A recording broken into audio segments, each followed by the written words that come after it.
Assalamualaikum warahmatullahi wabarakatuh. Perkenalkan, nama saya Mutia Elvia F dengan NIM 211361109. Pada kesempatan kali ini saya akan menjelaskan materi tentang siklus hidrologi. Nah, sebelum kita masuk pada siklus hidrologi, ada baiknya kita mengetahui dulu apa itu siklus hidrologi. Jadi, siklus hidrologi adalah proses sirkulasi air yang tidak akan pernah berhenti dari atmosfer ke bumi, lalu kembali lagi ke atmosfer melalui proses kondensasi, presipitasi, evaporasi, dan transpirasi. Nah, seperti yang terlihat pada layar, gambar ini merupakan proses dari siklus hidrologi, di mana tahap pertamanya itu adalah uap air. Jadi, uap air ini merupakan hasil dari proses penguapan yang diakibatkan oleh radiasi matahari. Jadi, radiasi matahari ini membantu proses penguapan seperti evaporasi yang terjadi di nomor 9 dan transpirasi yang terjadi di nomor 10. Untuk proses evaporasi, penguapan evaporasi adalah penguapan pada permukaan air danau, air tanah, air sungai, maupun dari air laut. Dan transpirasi itu proses penguapan dari permukaan tanaman atau vegetasi tanaman.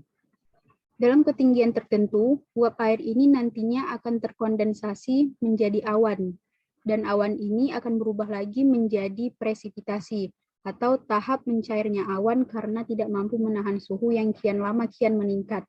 Nah, awan yang mencair ini bisa dalam bentuk salju, hujan es, hujan air, maupun embun.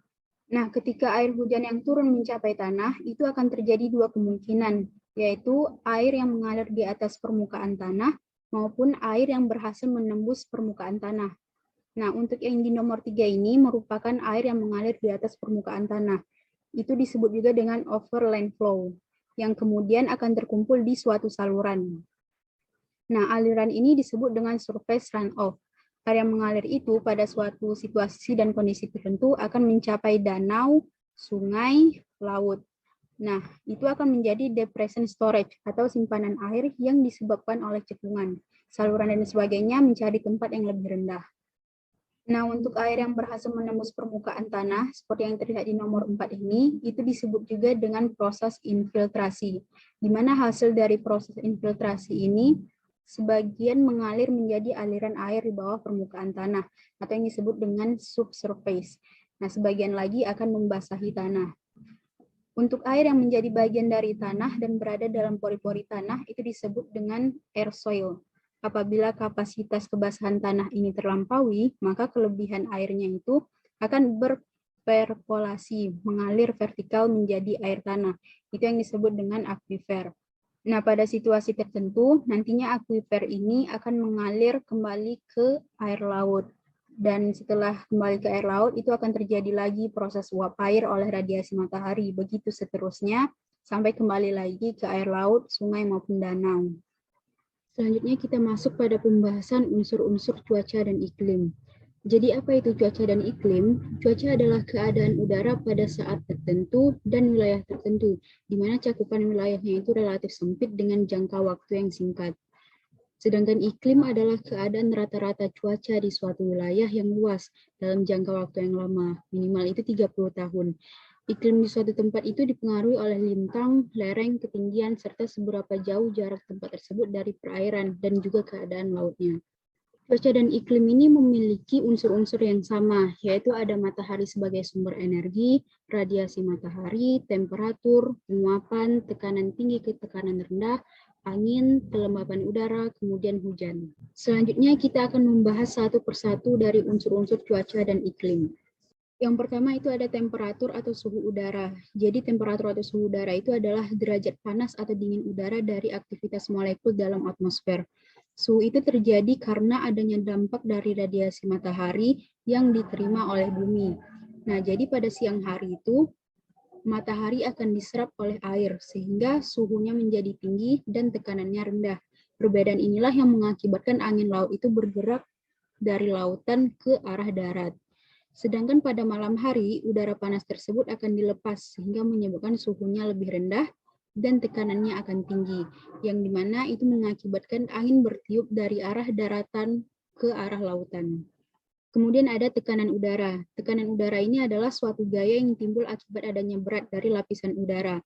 Besarnya tekanan udara di setiap tempat pada suatu saat itu bisa saja berubah-ubah. Makin tinggi suatu tempat, maka tekanannya akan semakin rendah. Tetapi jika semakin rendah suatu tempat, maka tekanannya itu akan semakin tinggi. Jadi dia berbanding terbalik.